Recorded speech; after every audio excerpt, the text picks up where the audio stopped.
கணபதியே நமக. குரு வாழ்க, குருவே சரணம். ஆன்மீக அன்பர்கள் அனைவருக்கும் இனிய வணக்கங்கள். நம்ம இந்த வீடியோ மூலியமாக 2025ஆம் ஆண்டிற்கான ஆவணி மாத ராசி பலன்களை பார்க்க இருக்கிறோம். குறிப்பாக இந்த வீடியோவானது பார்த்தீங்க அப்படின்னாக்கா மேஷராசி அன்பர்களுக்கான வீடியோ. இந்த மேஷராசி அன்பர்களுக்கு ஆவணி மாத கிரகநிலை ஆராயும்போது இந்த ஆவணி மாதமானது வருகின்ற 2025 ஆகஸ்ட் மாதம் 17ஆம் தேதியிலிருந்து 2025 செப்டம்பர் மாதம் 16ஆம் தேதி, இந்த ஆங்கில தேதி, இந்த இடைப்பட்ட காலகட்டத்தில் நடக்கக்கூடிய நிகழ்வுகள் தான் ஆவணி மாத பலன்களை நம்ம சுருக்கி பார்க்க இருக்கிறோம். இதுக்கு முன்பாக பார்த்தோம் அப்படின்னாக்கா கடந்த ஒரு 2 மாத காலகட்டங்கள் உலகத்துக்கே ஒரு போதாத ஒரு நேர காலகட்டம் தான் சொல்லணுன்ற விதிங்க.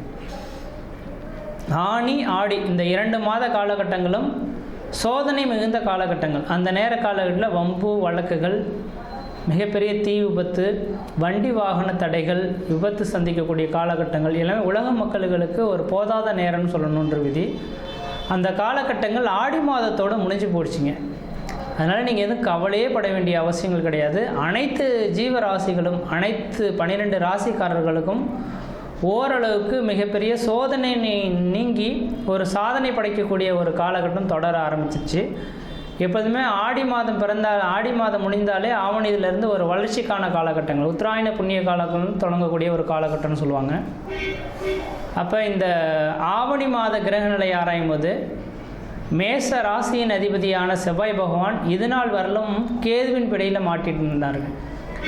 அப்போ தன்னோட ராசிநாதன் ராகு கேதியின் பிடியில் மாட்டிக்கொள்ளக்கூடிய காலகட்டங்கள் ஒரு பொருளாதார ரீதியாகவும் மன ரீதியாகவும் குழப்பங்கள் சந்திக்கக்கூடிய ஒரு காலகட்டங்கள் கடந்த 2 மாத காலகட்டங்கள் இருந்திருக்கும்.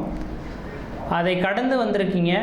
இந்த ஆவணி மாத கிரக நிலையில், அதாவது ஆகஸ்ட் 17ஆம் தேதியிலேருந்து செப்டம்பர் 16 தேதி காலகட்டத்தில் உங்களோட ராசிநாதன் எங்கே உட்காந்துருக்காரோ அது சார்ந்த விஷயங்களில் வளர்ச்சியடைய போகிறீங்கன்ற விதி. அப்போ தன்னோட ராசிநாதன் சொல்லக்கூடிய செவ்வாய் பகவான் ராசிக்கு 6ஆம் இடமான கன்னி வீட்டில் உட்காந்துருக்கார்.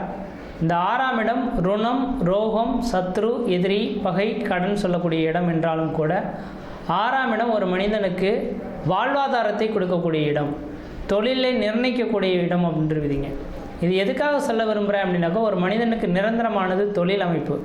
அந்த தொழில் அமைப்பு உயர்ந்தால் மட்டும்தான் அந்த மனிதனுக்கு இந்த உலகத்திலே மதிப்பு மரியாதைகள் உண்டு. அப்போ இதனால் வரலும் நிரந்தரமான வேலைவாய்ப்பு இல்லாமலும் பொருளாதார ரீதியாகவும் கஷ்டப்பட்டவங்களுக்கு பொருளாதார அபிவிருத்திகளும் நிரந்தரமான வேலை வாய்ப்புகளும் உருவாகக்கூடிய காலகட்டம் தொடர ஆரம்பிச்சிருச்சு. அடுத்ததாக பார்த்தோம் அப்படின்னாக்கா, சொந்த தொழில் செய்கின்ற ஒரு எண்ணங்கள் உங்கள் மனதில் இந்த மேசராசி என்பவர்களுக்கு இந்த நேரத்தில் உதயமாகும். ஒருவேளை சொந்த தொழில் செய்யணும்னு இந்த நேரத்தில் ஆசைப்பட்டால் யோசிக்காமல் சொந்த தொழில் செய்வதற்கான ஒரு உகந்த காலகட்டம். ஏன்னா 6ஆம் இடம் தான் புதிய முயற்சி, சொந்த தொழில் செய்யக்கூடிய அமைப்புகள். அதே போல் 6ஆம் இடம் அரசாங்க உத்தியோகத்தை குறிக்கக்கூடிய இடங்க. அப்போ வெகு நாட்களாக வேலை வாய்ப்புக்காக காத்திருந்த நபர்கள், அரசு உத்தியோகத்துக்காக காத்திருந்த நபர்கள் யாராவது இந்த நேர காலகட்டத்தில் பார்த்தீங்கன்னா அரசாங்கத்தின் ஆணை பிறப்பித்து உங்களுக்கு பணி கிடைக்கிறதுக்கான வாய்ப்புகள் இந்த நேரம் சிறப்பாக இருந்துகிட்ருக்கு. இந்த ஆவணி மாத கிரகநிலை அப்படின்ட்டு விதிங்க. அதே வேளையில் பார்த்தோம் அப்படின்னாக்கா, உங்களோட ராசிக்கு 5ஆம் அதிபதி 5ஆம் இடத்துலேயே ஆட்சி பலம் பெற்று உட்காந்துருக்கார். ஒரு ஜாதகத்தில் 5, 9ஆம் இடத்தோன் சுபன் எவனாயினும் மிஞ்சும் சுபபலன் செய்வான் அப்படின்ட்டு விதிங்க. அப்போ 5ஆம் அதிபதி ஆட்சி பலம் சேரக்கூடிய காலகட்டத்தில் இந்த மாதத்தில் உங்களோட குலதெய்வ அருள் உங்களுக்கு கிடைக்கக்கூடிய ஒரு மாதமாக இருக்கும். வாய்ப்பு கிடைச்சால் இந்த நேர காலகட்டத்தில் மேசராசி என்பவர்கள் எல்லாருமே உங்கள் குலதெய்வ கோயிலுக்கு போயிட்டு தேங்காய் பழம் வச்சு ஒரு அர்ச்சனை பண்ணி சாமி கும்பிட்டுட்டு அதுக்கு பின்னர் இந்த மாதத்தை தொடங்க ஆரம்பிச்சிங்க அப்படின்னாக்கா இந்த மாதத்தில் பணவரவுகள் அதிகரிக்கக்கூடிய ஒரு காலகட்டங்களாக உருவெடுக்கும். காரணம் என்ன அப்படின்னாக்கா, ராசிக்கு 11ஆம் இடத்துல இந்த நேரத்தில் ராகு பகவான் உட்காந்துருக்கார். இந்த மாதம் மட்டும் கிடையாதுங்க, 2026 டிசம்பர் முடியக்கூடிய காலகட்டம் வரலும் ராகு 11ஆம் இடத்துல உட்காந்துருக்கார். பாமேடம் எருதுகண்ணி நண்டு சுறா 5 இடத்தில் கருணாகம் ஜாதகர் பொன்மைத்தில் தீழ்வார் அப்படின்ற விதிங்க. அந்த பாடல் வரி உங்கள் மேஷராசிக்காரர்களுக்கு இந்த நேரம் இருக்குது. திடீர் அதிர்ஷ்டங்கள், திடீர் பணவரவுகள் ஏற்படக்கூடிய ஒரு காலகட்டமாக இந்த நேரம் வந்துட்டுருக்கு. என்றைக்கோ செய்த ஒரு செயலுக்காக இந்த நேரத்தில் அதுக்கான சன்மானங்கள் கிடைக்கக்கூடிய ஒரு மாதமாக இந்த நேரம் வந்துட்டுருக்கு. காரணம், உங்கள் ராசிக்கு 5ஆம் இடத்தில் சனி பகவான் ஆட்சி பலம் பெற்று லாபஸ்தானத்தில் ராகு பகவான் நிற்கக்கூடிய காலகட்டத்தில் திடீர் அதிர்ஷ்டங்கள், திடீர் பணவரவுகளுக்கான ஒரு காலகட்டங்கள் உருவாகும். அதே வேளை தனாதிபதினு சொல்லக்கூடிய சுக்கிர பகவான் ராசிக்கு 3ஆம் இடமான குரு சுக்கிரனோட தொடர்பு பெற்று இருக்கார். உங்களோட இளைய சகோதரத்தினால ஆதாயங்கள் பெறக்கூடிய ஒரு மாதமாக இருந்திருக்கும். இளைய சகோதரத்துக்கும் உங்களுக்கு ஒரு இணக்கமான சூழல்கள் ஏற்படலாம். உங்களோட இளைய சகோதரமும் நீங்களும் ஒன்றா ஒரு பார்ட்னர்ஷிப் தொழில் செய்கிறதுக்கான ஒரு காலகட்டங்கள் உருவாகும். இல்லைங்க எனக்கு இளைய சகோதரமே இல்லை அப்படின்னாக்கா உங்களை விட வயதில் குறைந்த நபர்களோட நீங்கள் இந்த நேரத்தில் ஏதாவது தொழில் செய்ய போகிறீங்க அப்படின்னாக்கா அதனால் ஆதாயங்கள் பெறக்கூடிய ஒரு காலகட்டங்களாக உருவாகும். அப்போ இந்த சுக்கிர பகவானின் அமைப்புகளானது உங்கள் ராசிக்கு 9ஆம் இடத்தை பார்க்கறதுனால பாக்கியஸ்தானங்கள் வலுபெறுது, தந்தை வழி உறவுகள் வலுபெறக்கூடிய ஒரு காலகட்டமாக இந்த மாதம் இருந்துட்டுருக்குன்றீங்க. அடுத்ததாக பார்த்தோம் அப்படின்னாக்கா இதில் இந்த மேசராசி என்பவர்களுக்கு முதல் தரமான யோகாதிபதி யாருன்னாக்கா குரு பகவான். அந்த குரு பகவான் ராசிக்கு 3ஆம் இடத்துலேருந்து 9ஆம் இடத்தை சொந்த வீட்டை பார்க்கக்கூடிய யோகங்கள் உருவாதுங்க. அப்போ தந்தை வழி உறவு, தந்தை மூலிமா ஏற்படக்கூடிய சொத்து சோகங்கள், கோர்ட்டு கேஸ் வழக்குகள் எல்லாமே இந்த மாதத்தில் உங்களுக்கு தீர்வு ஏற்படக்கூடிய ஒரு காலகட்டமாக உருவாகும்.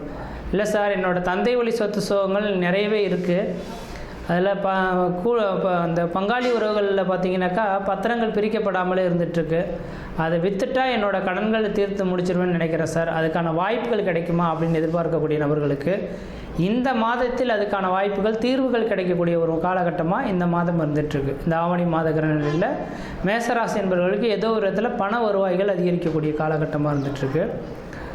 அதே வேளையில் பார்த்தீங்கன்னாக்கா குடும்பாதிபதியான சுக்கிர பகவான் 3ஆம் இடத்துல குரு சுக்கிரனோட தொடர்புறதுனால வெகு நாட்டில் திருமணமே ஆகலை சார் எனக்கு அப்படின்னு நினச்சி காத்திருக்கக்கூடிய நபர்களுக்கு திருமண வாய்ப்புகள் இந்த மாதத்தில் நிச்சயிக்கப்படக்கூடிய ஒரு காலகட்டங்கள். திருமணம் ஆயிடுச்சு சார், குழந்தை பேர் இல்லை அப்படின்னு சொல்லக்கூடிய நபர்களுக்கு சூரியன் சொந்த வீட்டில் ஆட்சி பலம் பெற்று அது 5ஆம் இடத்தோட 5ஆம் இடம் பூர்வ புண்ணியஸ்தானம் புத்திரஸ்தானம்னு சொல்லக்கூடிய அமைப்புகள். அந்த புத்திரஸ்தானத்தோடு தொடர்பு பெறதுனால ஒரு குழந்தை பேர் தரிக்கக்கூடிய ஒரு மாத காலகட்டங்களாக இந்த நேரம் வந்துட்டுருக்கோம். ஆனால் குழந்தை பேர் தரிக்கக்கூடிய காலகட்டங்கள் உருவானாலும் இந்த மாதத்தில் கேதுவோட தொடர்பு வருதுங்க. அதாவது மாத இறுதியில் சொல்லலாம், அதாவது ஆகஸ்ட் 17ஆம் தேதி தொடங்கி செப்டம்பர் 16ஆம் தேதியானது இந்த ஆவணி மாத கிரகநிலை முடிய போகுது. அப்போ குறிப்பாக சொல்லப்போனால் இந்த செப்டம்பர் ஒரு 10 தேதியிலிருந்து 16 தேதி காலகட்டம் வரலும். அப்போ லாஸ்ட்டு ஒரு 6 நாட்கள் சூரியன் கேது இணையக்கூடிய நாட்கள் உருவாகும்.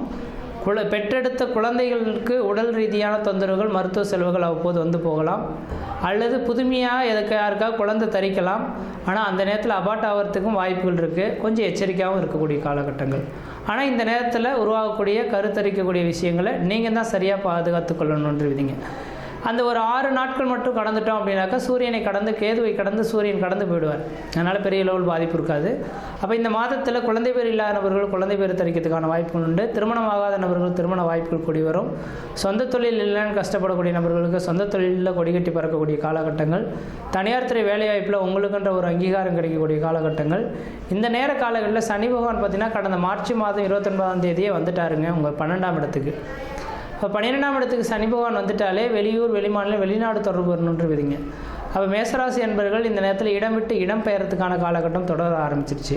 வாய்ப்புகள் கிடைச்சால் இந்த நேரத்தில் இடத்தை மாற்றி கொண்டுக்கிட்டு நீங்கள் இன்னொரு இடத்துக்கு மாற ஆரம்பிக்கிறீங்கனாக்கா, அல்லது வெளியூர் வெளிமாநிலம் வெளிநாடுகள் தொடர்பு வர்றீங்கனாக்கா அதன் மூலிமா பண வருவாய்கள் அதிகரிக்கக்கூடிய காலகட்டம்ன்றீங்க. அப்போ மேசராசி என்பவர்கள் இன்னொரு 2 வருட காலகட்டத்தில் எந்த அளவு சேர்த்து வைக்க முடியுமோ சேர்த்து வைத்துங்க. அதுக்கு பிறகு ஜென்மத்தில் சனி வந்துட்டால் இப்போ நம்ம உழைக்கக்கூடிய பணம் நமக்கே பத்தாத ஒரு காலகட்டங்கள் உருவாகலாம்.